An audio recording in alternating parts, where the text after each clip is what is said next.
అని మనం తీర్పులు చెప్పలేము. They can be true, they cannot be true also based on the data on which they were train.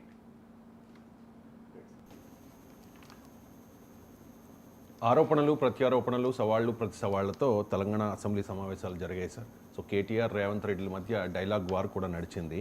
So KTR అంటూ ఉన్నారు రేవంత్ రెడ్డిలో ఒక అపరిచితుడు ఉన్నాడు అని చెప్పేసి. మీరు అండ్ రేవంత్ రెడ్డి ఎమ్మెల్సీలుగా ఒకేసారి పనిచేశారు, మీకు మంచి పరిచయం ఉంది రేవంత్ రెడ్డి గారితో. సో రేవంత్ అంటే కేటీఆర్కు రేవంత్లో కనిపించిన అపరిచితుడు మీ ఇన్నేళ్ల పరిచయంలో రేవంత్లో మీకు కనిపించాడు? నాకు రేవంత్లో పరిచితుడే ఉన్నాడు, అపరిచితుడు లేడు కదా. సో నాకు పరిచితుడు ఉన్నప్పుడు నాకు అపరిచితుడు కనిపిస్తాడా అంటే కష్టమే. ఎందుకంటే నాకున్న పరిచయం వేరు, కేటీఆర్కున్న పరిచయం వేరు. కేటీఆర్కు రేవంత్కు రాజకీయ వైరం ఉంది. నాకు కేటీఆర్తో వైరం లేదు, రేవంత్తో వైరం లేదు కనుక నేను కేటీఆర్లోనూ పరిచితుడినే చూస్తాను, రేవంత్లోనూ పరిచితుడినే చూస్తాను. ఎందుకంటే ఇద్దరు కూడా నాకు వ్యక్తిగతంగా పరిచయం. నేను ఎమ్మెల్సీగా ఉన్నప్పుడు రేవంత్ ఎమ్మెల్సీగా ఉన్నాడు, కేటీఆర్ ఎమ్మెల్యేగా కూడా ఉన్నాడు. సో నాకు ఈక్వి డిస్టెంట్ ఫ్రమ్ బోత్. అందుకే నేను ఎలక్షన్ ముందు వీళ్ళిద్దరిని ఇంటర్వ్యూ చేశాను. ఎందులో తేడా ఏమి చూపెట్టలేదు. కేటీఆర్ను ఇంటర్వ్యూ చేశాను, రేవంత్ ఇంటర్వ్యూ చేశాను. ఇద్దరు నాకు వ్యక్తిగతంగా చాలా దగ్గరగా తెలుసు. అందువల్ల ఎవరిలోనూ నేను పరిచితుడిని చూస్తే తప్ప అపరిచితుని చూడడు. సో అపరిచితుడు అని ఎందుకు అంటున్నారంటే రేవంత్లో హిడెన్ ఎజెండా ఉంది, మా ప్రతీకారం పగ అంటే దానికి నిన్న రేవంత్ రెడ్డి చాలా డీటెయిల్గా ఆన్సర్ కూడా ఇచ్చాడు. సో నా పట్ల ఏ రకంగా వ్యవహరించారు, చెల్లపల్లి జైల్లో నన్ను ఎలా హింసించారు అని. అది నిజమైతే మాత్రం అది కూడా చాలా అభ్యంతరకరం కదా. సో చిన్న నక్సలైట్లు కరడుగట్టిన నేరస్తులుండే జైల్లో పెట్టారు, రాత్రంతా ట్యూబ్ లైట్లు వేసి పెట్టమని చెప్పారు, బల్లులు రాత్రంతా హింసించి నిద్ర కూడా పోలేకపోయాను, 14 రోజుల పాటు తెల్లారి చెట్టు కింద నిద్రపోయాను, ఒక చిన్న బాత్రూము ఒక చిన్న గదిలో నన్ను నిర్బంధించారన్నారు. ఒకవేళ అది రేవంత్ రెడ్డి చెప్తే బీఆర్ఎస్ కూడా కాదనలేదాన్ని, అంటే అది ఫ్యాక్ట్ అన్నట్టే కదా. లేదు ఇది నిజం కాదు, జైల్లో అలాంటి ట్రీట్మెంట్ రేవంత్ రెడ్డికి ఇవ్వలేదు అని చెప్పాలి కదా. చెప్పినా నిలబడదు, ఎందుకంటే అది చెల్లపల్లి జైలు మాన్యువల్లో రికార్డులో ఉంటుంది కదా. సో ఈవెన్ ఆ రకమైన ట్రీట్మెంట్ మరొక నిందితుడికి, అక్యూజ్డ్ కదా రేవంత్ రెడ్డి ఆ రోజుల్లో కాదు, ఈనాటికి కూడా ఆయన అక్యూజ్డే, ఆయన పైన కన్విక్టెడ్ కాదు. కన్విక్టెడ్ కానప్పుడు ఒక అక్యూజ్ను ఆ రకమైన శిక్ష విధించవచ్చా?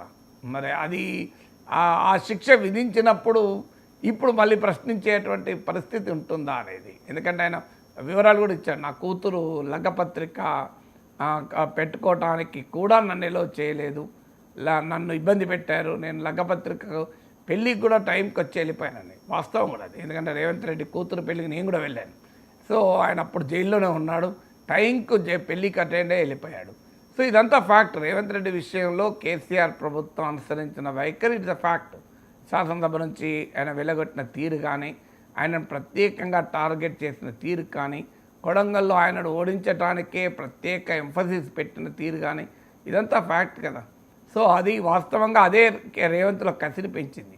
ఎప్పుడు కూడా ఒక వ్యక్తిని పర్సనల్గా టార్గెట్ చేస్తే చాలామంది ఏమనుకుంటారంటే ఆ వ్యక్తి భయపడి పారిపోతాడు, ఆ వ్యక్తి లొంగిపోతాడు అనుకుంటారు. అది అన్ని సందర్భాల్లో నిజం కాకపోవచ్చు. కొంతమంది విషయంలో అది తిరగబడి కసితో పనిచేసి తరిమి కొట్టచ్చు కూడా. మీకు చంద్రబాబు నాయుడు విషయంలో జరిగింది అదే కదా. చంద్రబాబు నాయుడు జైల్లో పెడితే జగన్మోహన్ రెడ్డి ఆనందపడ్డాడు. సో ఆయన జైల్లో ఉంటే లేవలేడు అన్నాడు. కానీ ఏం జరిగింది? తెలుగుదేశం కార్యకర్తల్లో ఎక్కలేని ఉత్సాహాన్ని పెంచింది. తెలుగుదేశం కార్యకర్తల్లో ఆ ఉత్సాహం కాస్త ప్రజల్లో కూడా సానుకూలతగా మారింది. చంద్రబాబు నాయుడు ఎక్కడా అదరలేదు, బెదరలేదు. ఆయన కుటుంబం రోడ్డు మీదకి వచ్చారు. అప్పటిదాకా ఎన్నడూ పబ్లిక్ లైఫ్లో రాని ఆయన సతీమణి కోడలు కూడా భువనేశ్వర్ గారు అలాగే బ్రాహ్మణి గారు కూడా బయటకు వచ్చారు. ఇదే బికెమ్ ఎ బిగ్ ఇష్యూ కదా. అందువల్ల ఎప్పుడు కూడా పర్సనల్ లైఫ్ని టార్గెట్ చేస్తే, పర్సనల్గా టార్గెట్ చేస్తే జరగబోయే పరిణామాలు ఇప్పుడు మోడీని అలాగే టార్గెట్ చేశారు, మోడీ ఫ్యామిలీని కూడా టార్గెట్ చేశారు.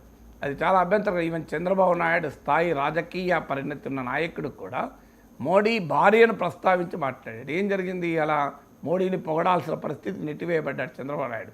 రోజు నిరంతరం మోడీ గొప్పతనాన్ని చెప్పాల్సిన పరిస్థితి నెట్టివేయబడ్డాడు. మరి ఎందుకు ఆ పరిస్థితి? మరి మోడీకి రాలే ఈ పరిస్థితి. మోడీ ఎంత డిగ్నిఫైడ్గా పాలిటిక్స్ నడిపాడు. ఆయన పొలిటికల్గా సటైర్ మాట్లాడాడు, పర్సనల్గా అటాక్ చేయలేదు చంద్రబాబు నాయుడు పైన. కానీ చంద్రబాబు నాయుడు మోడీ పైన పర్సనల్గా అటాక్ చేశాడు. దాని ఫలితం ఏంటి? సో దాని ఫలితం ఏంటి అంటే ఇవాళ మోడీని పొగడటానికి చంద్రబాబు నాయుడు తాపత్రయపడాల్సి వస్తుంది, మోడీకి ఎదురు పడటానికి తపన పడాల్సి వస్తుంది. మోడీ ఏమో చంద్రబాబు నాయుడు పక్కన ఉండగా పవన్ కళ్యాణ్ మెచ్చుకుంటూ వెళ్ళిపోతున్నాడు. సో ఇవన్నీ మనం చూస్తున్నాం కదా. అందువల్ల ఎవరిని కూడా పర్సనల్గా టార్గెట్ చేయడం మంచిది కాదు. తమిళనాడు రాజకీయాల్లో చూసాం మనం, కరుణానిధి, జయలలిత ఒకరికొకరు ఎలా చేశారో ఆంధ్రప్రదేశ్ రాజకీయాల్లో చూస్తున్నాం. తెలంగాణ రాజకీయాల్లో ఈ ధోరణి మొదలైంది. సో ఆ ధోరణి మంచిది కాదు. ఇక అపరిచితుడు ఉన్నాడా లేడా, ప్రతి రాజకీయ నాయకుల్లోనూ అపరిచితుడు ఉంటాడేమో, ఎందుకంటే లేడి కోణం ఉండవచ్చేమో, పైకి చెప్పేదంతా నిజమని చెప్పాలని ఉంది. బట్ డెఫినెట్గా రేవంత్ పట్ల కేసీఆర్ చాలా పర్సనల్గా తీసుకొని వ్యవహరించిన మాట నిజం, the fact of history. So Revanth కూడా కేసీఆర్ను ప్రత్యేకంగా టార్గెట్ చేస్తున్న మాట నిజం. సో ఆ లక్ష్యం మరి మీకు ఇది చాలా కనబడుతుంది. ఇది కోఇన్సిడెంటలా ఇన్సిడెంటలా అని చెప్పలేను. చిదంబరం హోంమంత్రిగా ఉన్నప్పుడు అమిత్ షాని జైలుకి పంపాడు, అమిత్ షా హోమ్ మినిస్టర్ అయ్యాడు, చిదంబరం జైలుకి పంపాడు. So they are maybe the accidents of history, నేను I don't know. So accidents of history అయినా ఇప్పుడు రేవంత్ రెడ్డి అది కూడా చెప్పాడు, నన్ను ఇంత హింసించాడు, నేను ముఖ్యమంత్రిగా ప్రమాణ స్వీకారం చేస్తున్న సమయానికి ఆయన ఆసుపత్రిలో ఉండాల్సి వచ్చింది. కేసీఆర్కు దేవుడు ఏ రకంగా ఉంటాడని అన్నాడు.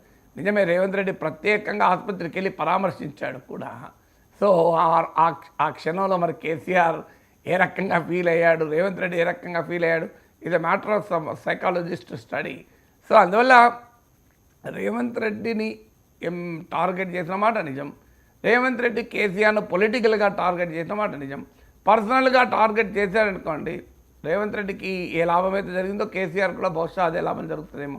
ఎందుకంటే రాజకీయాల్లో పర్సనల్గా టార్గెట్ అయితే సహజంగా ప్రజల్లో సానుకూలత వచ్చింది. చరిత్ర చెప్పింది. ఇప్పుడు జగన్మోహన్ రెడ్డిని కాంగ్రెస్ పార్టీ టార్గెట్ చేసింది, టార్గెట్ చేసి సోనియా కుటుంబం టార్గెట్ చేసింది. ఏం జరిగింది? జగన్మోహన్ రెడ్డి బయటకు వచ్చి కాంగ్రెస్నే పుట్టగతులు లేకుండా చేశాడు కదా. అందువల్ల వ్యక్తిగతంగా రాహుల్ గాంధీని టార్గెట్ చేశారు, భయంకరంగా టార్గెట్ చేసి బీజేపీ ఏడిపించింది, పప్పు అని చెప్పి అన్ని రకాలుగా. Rahul Gandhi leader of the opposition అయి కూర్చొని ఏకమేకై కూర్చొని నరేంద్ర మోడీకి కనీసం డిస్టెంట్ రైవల్గానే మారాడు. మీకు లోకేష్ను చాలా ఘోరంగా అవమానిస్తూ టార్గెట్ చేస్తూ వచ్చింది వైసీపీ. ఆయన పప్పు అని, ఆయన చేతకాని వాడని. ఏం జరిగింది? ఆయన ఎమ్మెల్సీగా దొడ్డిగా అనొచ్చాడు, ఎమ్మెల్యేగా ఓడిపోయాడు అన్నారు. ఏమైంది? 5,000తో ఓడిపోయిన వ్యక్తి 95,000తో గెలిచాడు. సో ఎప్పుడు పవన్ కళ్యాణ్ వైసీపీ టార్గెట్ చేసింది, ఆయన 4 పెళ్ళిళ్ళు చేసుకున్నాడని. ఆయన ఎన్ని పెళ్ళిళ్ళు చేసుకుంటే ఆయనకే 21 మంది ఎమ్మెల్యేలు ఇచ్చారు కదా పార్టీ. సో జగన్మోహన్ రెడ్డికి 11 మంది ఎమ్మెల్యేలు ఇచ్చి పవన్ కళ్యాణ్కి 21 మంది ఎమ్మెల్యేలు ఇచ్చారు. 151 మంది ఉన్న ఎమ్మెల్యేలు ఉన్నప్పుడు పవన్ కళ్యాణ్ పైన భయంకరంగా దాడి చేస్తే 151 మంది ఎమ్మెల్యేలు 11 ఇచ్చారు.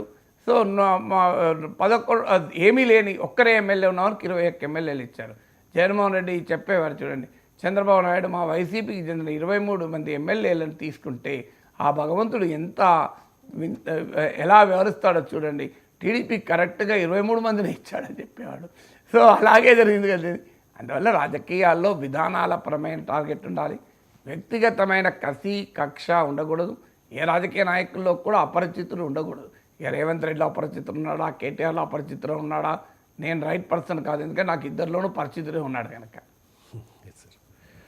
ఇక నియోజకవర్గాల పునర్విభజన ఖచ్చితంగా దక్షిణాదిపై